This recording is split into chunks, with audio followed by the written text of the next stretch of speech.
Сколько у тебя в жизни ног? Наверное, сейчас 4 или 5.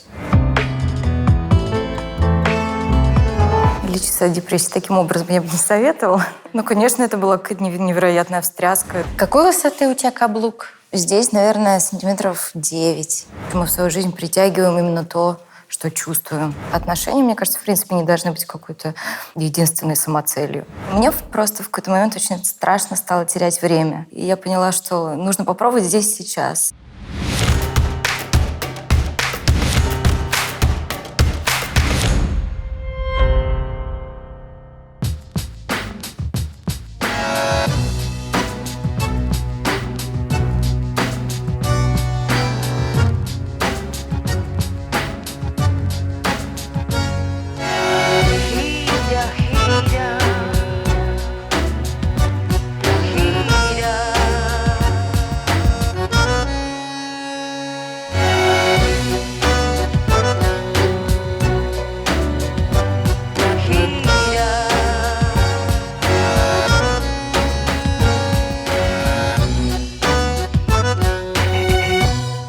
Ты когда-нибудь подсчитывала хоть примерно, сколько раз пришлось отвечать на вопрос, а что же случилось, а как это было? Расскажи в подробностях. Нет, в какой-то момент я точно перестала считать, но очень много, это правда. Когда столько раз рассказываешь, это уже легче, я это уже пережила, уже столько времени прошло. 8 лет. Прекрасный вечер тебе, 21 год. Встретилась с друзьями. Молодой человек предложил подвезти до дома. И был новый асфальт, и только прошел дождь, и машину занесло моей стороной в столб. Ну и смяло машину вплоть до моего живота. Ну и дальше я помню урывками. Помню, что пилили машину, доставали как-то. Ну и все, дальше 2 или 3 недели я лежала в коме, потом 2 месяца уже в отделении. Но молодой человек, который в тот вечер был за рулем, у него не было, да, никаких ни травм, ни повреждений? Ну, что-то такое, типа там ушибов, царапин незначительное. Угу. Но он рвался все время тебя навестить, быть рядом. Ну да, надо отдать ему должное. Да, он был рядом и во всем помогал. Но ты решила не продолжать, прекратить общение. Почему? Симпатия какая-то была, но отношений не было, или я, наверное, их как-то не представляла. И учитывая, что нас сблизила такая ситуация, ну, мне кажется, это так себе почва для отношений. Но, тем не менее, сама эту ситуацию ты приняла. Во всяком случае, ты так говоришь в интервью, что это во многом определило тебя сегодняшнюю, да, сделала, может быть, активнее, сильнее. Ну, это точно какая-то такая точка отсчета. Первые полгода, в принципе, были очень непростые, потому что я только начинала протезироваться, еще не ходила. Соответственно, неприятно чувствовать себя не самостоятельной. Я встречала знакомых, одноклассников, там, я выходила гулять. И, конечно, они задавали вот тот самый вопрос: а что случилось? А что теперь? А куда дальше? Я не знаю, куда дальше. Ну, то есть они меня спрашивают, а я еще не решила, я не знаю. И пока пришло это понимание, ну, то есть мы же транслируем то, что чувствуем, пока я не почувствовала какой-то комфорт и стабильность в этом, я не находилась, что об этом говорить. А что помогло вот почувствовать этот комфорт и стабильность? Просто время прошло или что-то еще? Поддержка близких и друзей, и профессиональная деятельность, и то, что я пришла в танцы. Это как-то очень... Танцы очень помогли.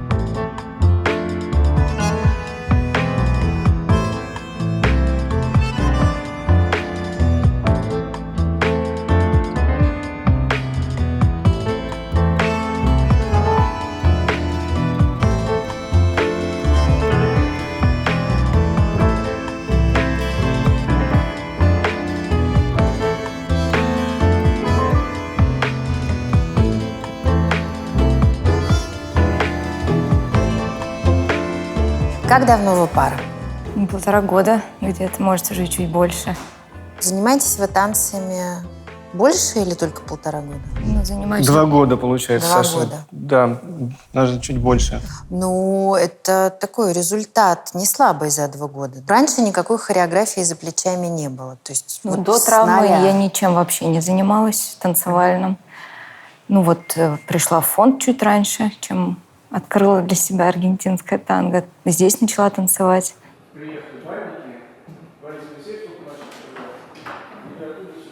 Борис, ну у всех так лихо получается вот буквально за 2 года. Нет? Почему у Саши получилось? Почему такой результат за короткий Мы срок? начали заниматься, Саше стало это интересно. И в какой-то момент она сказала, знаешь что, давай, если мы танцуем, то мы танцуем. Мгм. А какой она была вот в первый раз пришла? Какое Спокойно, впечатление уверенная было? она была. Поэтому меня это и привлекло, и подкупило. Потому что она не была трясущейся мышкой, она знала, чего она хочет, но по ней видно. А как танцы пришли в твою жизнь? Внезапно. Ну, был момент, ну, от момента аварии, какой-то промежуток времени я искала, чем я еще хочу заниматься. Я пробовала разные варианты, и где-то в соцсетях мне встретилось, что набирают танцевальную группу, приглашают людей и здоровых, и с инвалидностью, и неважно, танцевали вы раньше или нет.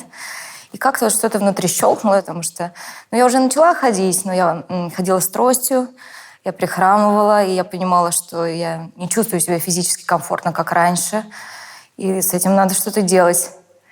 И вот придя туда, очень так медленно, постепенно приходила какая-то уверенность, принятие себя. Ты еще в одном интервью говорила, что в танцы в том числе захотела пойти, чтобы вот тоже почувствовала, что как-то вот собственной женственности, да, не хватает. Получила от танго? Да, получила. По-моему, у тебя в каком-то посте в Инстаграм я прочитала, что вот то, как женщина чувствует, и то, как она источает, транслирует свою женственность, вообще не зависит от того, как она выглядит, какая там форма носа, ушей и так далее. Что это все идет изнутри. Что ты имела в виду? Ой, да, это правда. Ну, мне кажется, как раз на тему женственности, очень женское — это умение наслаждаться всем, что ты делаешь. Вот что бы это ни было, любая мелочь, там, чашка кофе, там, я не знаю, красивый вид из окна, там, приятные люди. Вот насколько ты наслаждаешься этим, насколько в этом можешь расслабиться, настолько это приятно чувствуется окружающими. И тут, правда, совершенно не важно, как человек, какие у него физиологические данные, скажем. Вообще это не только про женщин и про мужчин. Кстати, придя в танго, это как-то особенно замечаешь, потому что там очень разный народ и по возрасту, и по характерам, по типажам. Но при этом, когда танцуешь в близком объятии, например, партнера не видно, потому что стоишь близко, прям лицом к лицу. И, по сути, ты человека воспринимаешь просто по энергетике. Какой-то его возраст, его там характер. Вот все, что ты от него чувствуешь, это по его движению, по какому-то, ну, не знаю, запаху, по движениям. Это совсем не про внешность.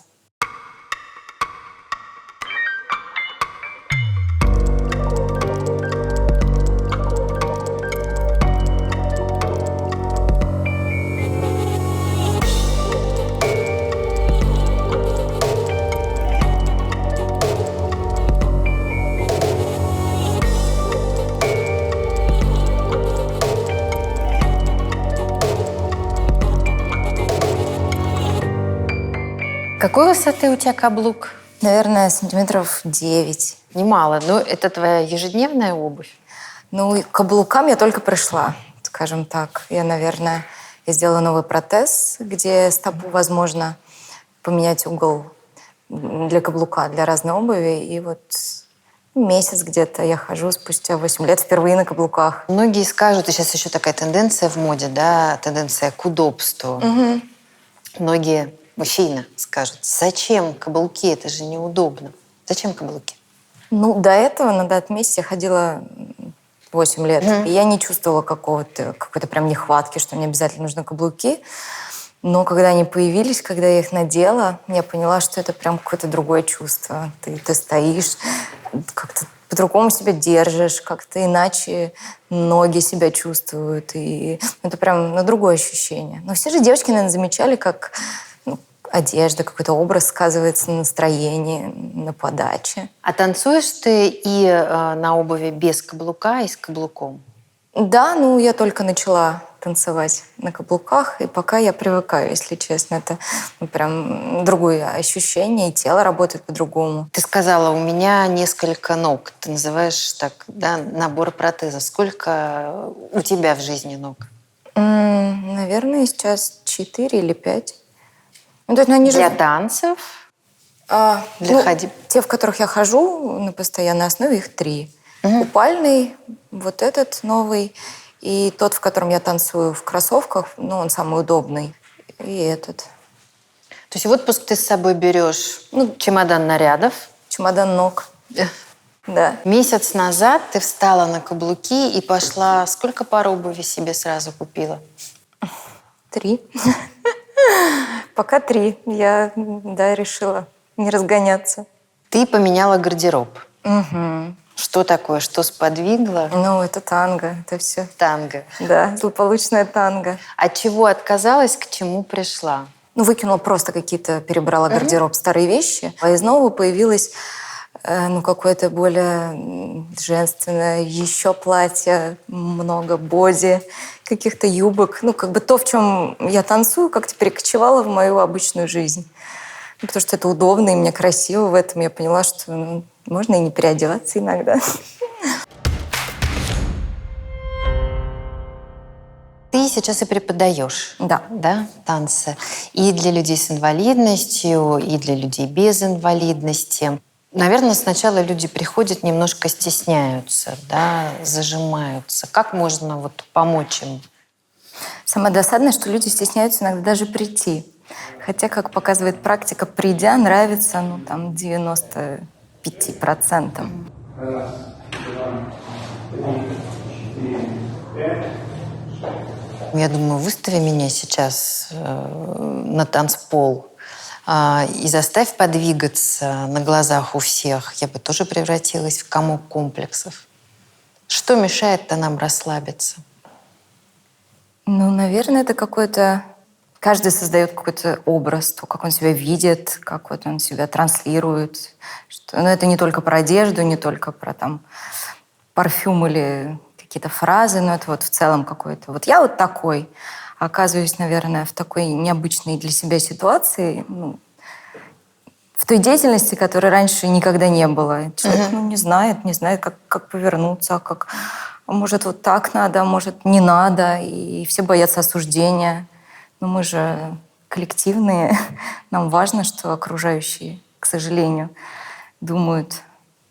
Ты прошла путь от момента, когда боялась встретить знакомых, не знала, что говорить, до девушки, звезды, которая выступает перед публикой, которая достаточно открыто показывает не только себя внешне, но раскрывает какие-то свои мысли в соцсетях. Вот интересно, не теория, а что помогло пройти этот путь?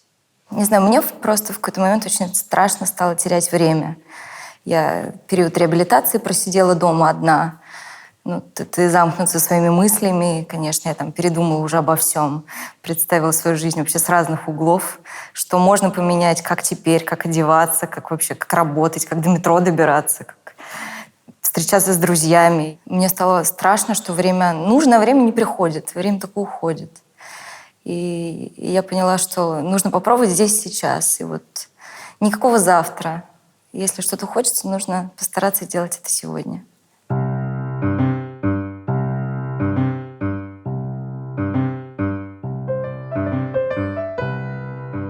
В танго главное, чтобы партнер открылся, не закрывался, не зажимался. Легко Саша открывалась? Вопрос даже не в том, чтобы она открылась, в том, чтобы она не была зажатой.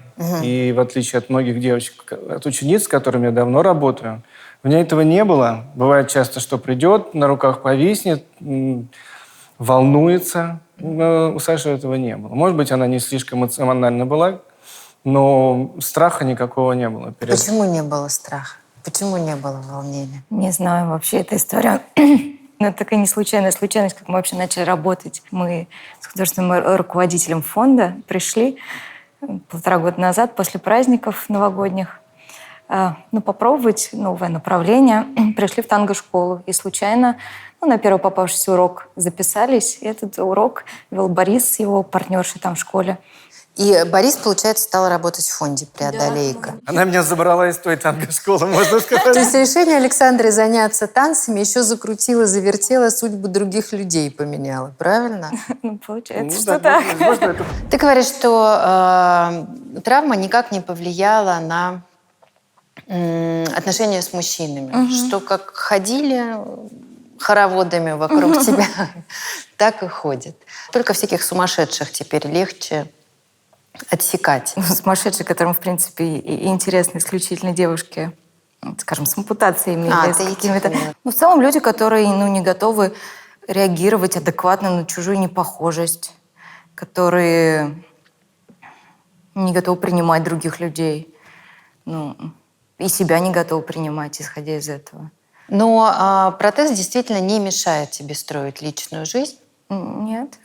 Мне всегда странно, этот вопрос часто задают, и мне странно, как это связано с личной жизнью.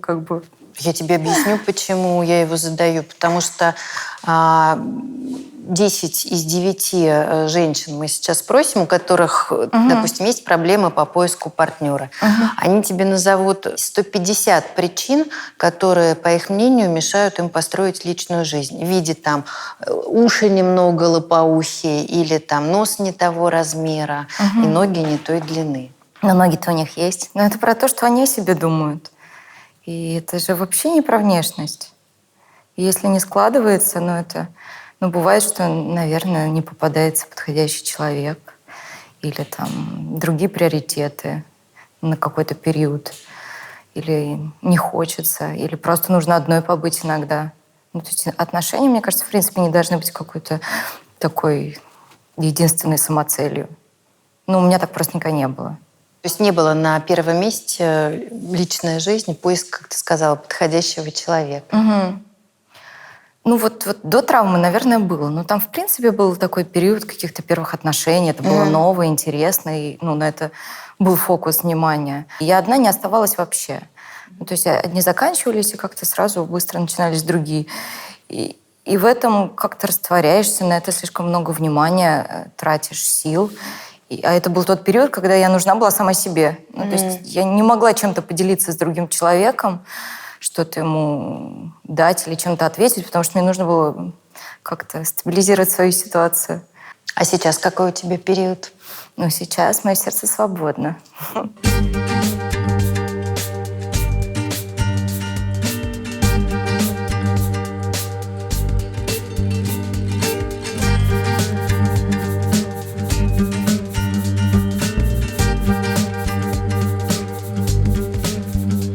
Со стороны кажется, что действительно двое слились в одно, да, и границ между ними нет.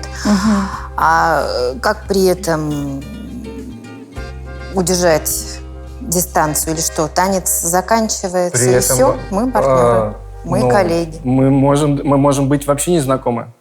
Я могу пригласить другую То есть девочку. это такая магия на время танца? Да, в этом и прелесть в большей степени, когда есть эта страсть, но как только музыка заканчивается, все.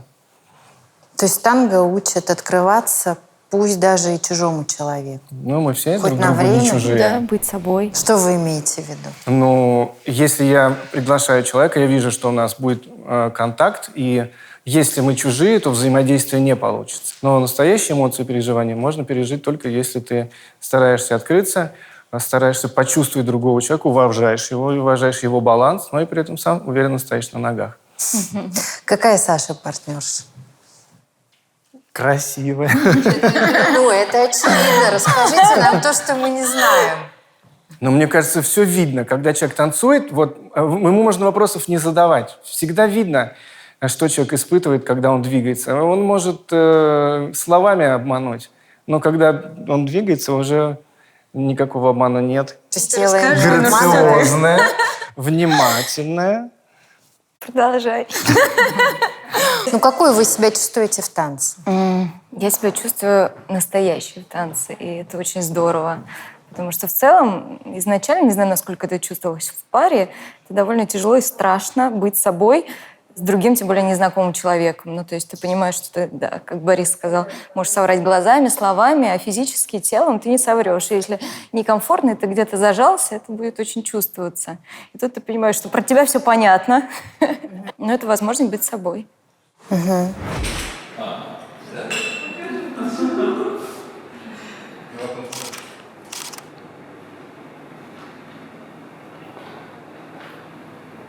Лодку помнишь, да? Не помнишь?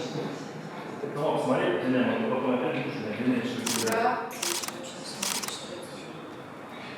Почему это должно быть логично? Скажи мне. Наверное, здесь что происходит. Другой положи. Он, наверное...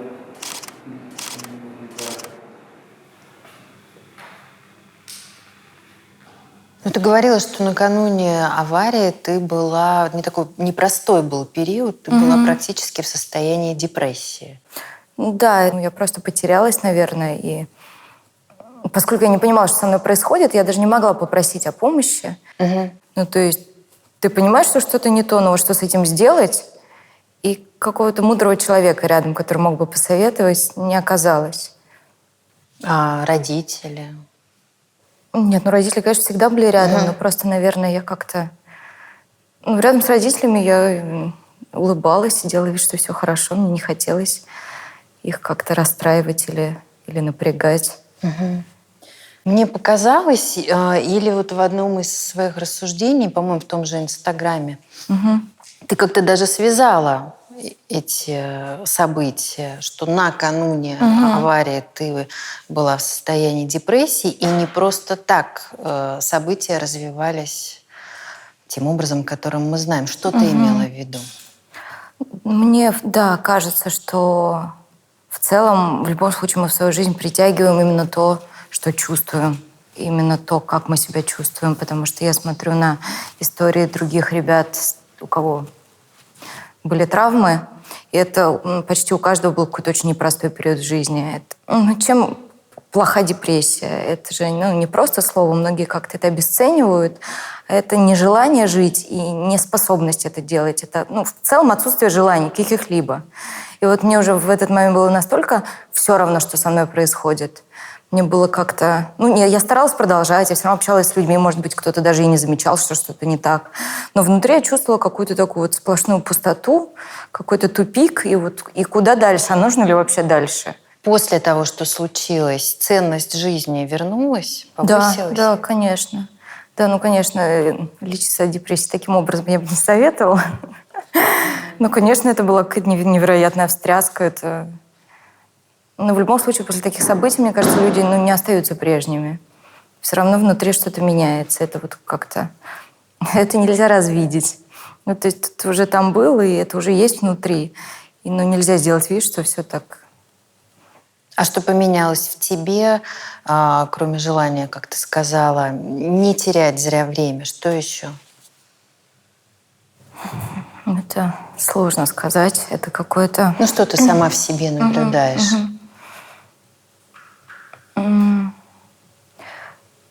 У всех молодых людей, мне кажется, есть такая общая черта, и всем кажется, что мы будем жить вечно. Ничего никогда не произойдет, и из этого исходит какой-то стиль жизни, стиль мысли, поступки. А тут, когда ты вот прям уже рядышком с этим стоял и понимаешь, что всего этого может и не быть, и это прям очень легко.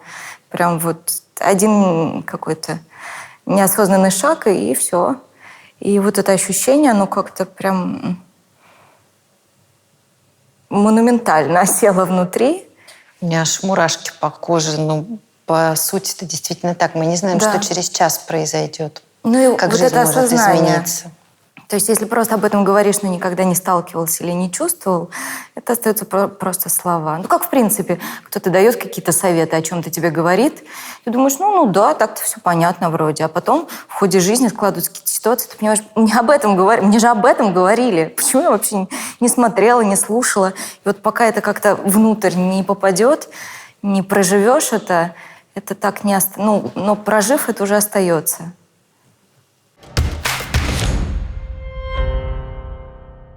Ты часто говоришь, случайности не случайны. Угу.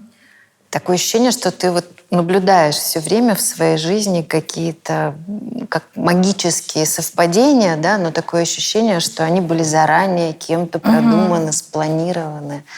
Так ли это? И приведи основные такие яркие примеры. Да, это правда. Ни одна мелочь, даже какая-то негативная, не была просто так. Все вело к чему-то. И вот, ну, буквально любая какой-то... Где-то опоздала, что-то там не успела, с кем-то не встретилась или там заболела, куда-то не пришла. А потом понимаешь, что я оказалась благодаря этому вот именно в том месте, которое помогло мне там что-то новое узнать, открыть, с кем-то другим познакомиться. И что вот как так, если бы я там не оказалась, вообще так бы и не сложилось. Как я встретила своего партнера, например, по танцам, это вообще самая большая неслучайная случайность. И для него в том числе. Да, для всех, да. Ну, никто не планировал абсолютно.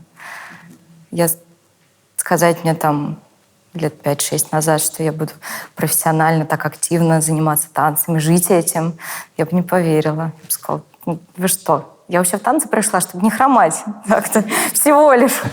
Какие выступления? За последние 8 лет вот что ты можешь, как ты можешь продолжить с гордостью и удовлетворением фразу «я смогла». Угу. Я смогла найти себя. Я смогла найти дело, которым я живу. Я смогла ближе с собой познакомиться. Я смогла встретить невероятных людей. Вот, мне кажется, это какой-то бесконечный список. Продолжай. Продолжай.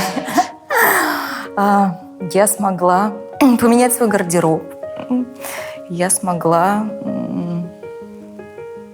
объездить большое количество новых мест, стран. Я смогла... Не знаю, это вот какое-то такое ощущение, что вот я просто смогла. И так за этим столько всего стоит. Вообще надо записывать, это хорошая практика. Записывать, как много я молодец, и я смогла. Потому что мы так часто забываем, что это все не просто дается, и как много труда и каких-то сил вложено в это «я смогла».